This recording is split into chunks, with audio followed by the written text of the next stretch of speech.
आपके साथ ज़िंदगी में ये कई बार हुआ होगा कि आपने पूरे दिलो जान से मेहनत करी कुछ पाने के लिए, उसके लिए खूब भगवान को मनाया भी होगा और आपको पूरा यकीन भी होगा कि इस बार वो वस्तु या कोई व्यक्ति आपको ज़रूर प्राप्त होगा।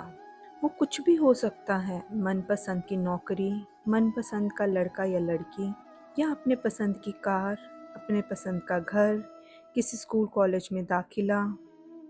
पर आप काफ़ी समय से जिसका इंतज़ार कर रहे हो वो सपना पूरा नहीं होता है।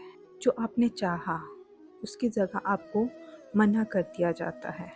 दुख इसलिए भी होता है कि वो चीज़ आपको प्राप्त नहीं हुई, बल्कि उससे ज़्यादा इसलिए कि आपने जी जान से कोशिश की थी और आपको पूरा यकीन था कि इस बार आप ज़रूर प्राप्त कर लोगे।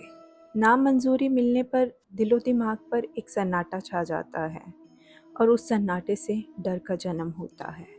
डर इस बात का कि शायद ये वस्तु मेरे नसीब में है भी या नहीं, और फिर गलत विचारों से मन भरने लगता है कि मैं दोबारा प्रयास करूं या ना करूं, और अगर मैंने प्रयास किया तो फिर सफलता मिलेगी या नहीं मिलेगी। इस संसार में आप पहले व्यक्ति नहीं हैं जिसके साथ ये हुआ होगा।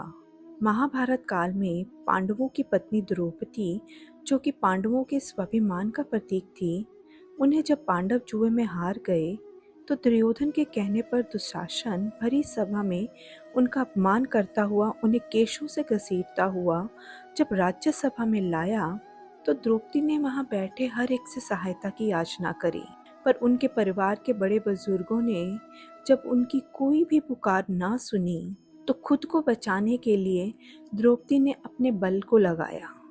पर जब उसने देखा कि अपने बल से भी वो अपनी मान मर्यादा की रक्षा नहीं कर पाएगी, तब उसने श्री कृष्ण के चरणों में समर्पण भाव से अपने दोनों हाथ उठाकर श्री कृष्ण को पुकारा और कृष्ण आए।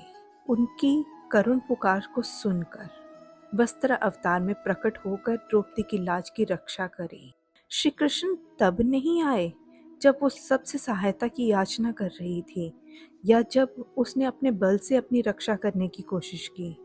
श्री कृष्ण तब आए जब द्रौपदी ने अपने साथ होने वाले दुष्परिणाम को छोड़कर पूर्ण आस, विश्वास और समर्पित भाव से श्री कृष्ण को पुकारा। श्रीमद् भागवत गीता अध्याय 18 66 श्लोक।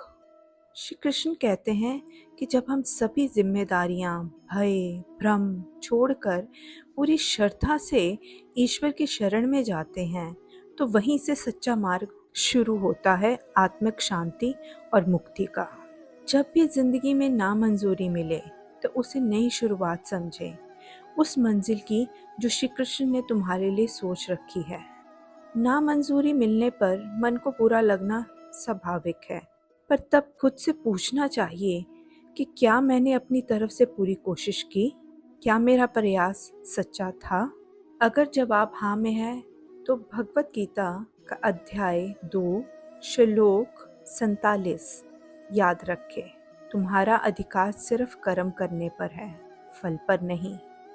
आपके अधिक प्रयास करने के बाद भी आपको नाकामी मिली है, तो श्री कृष्ण सिर्फ आपसे उस चीज के लिए आपका पूरा प्रयास करवाना चाहते थे। आपके द्वारा दिल से किया गया प्रयास ही आपकी सफलता है, और आपको नाकामी मिलना श्री कृष्ण का आपके लिए एक नया रास्ता तय करना है, जिस पर चलकर आपको वो मंजिल मिलेगी जो आपने कभी सोची भी ना होगी।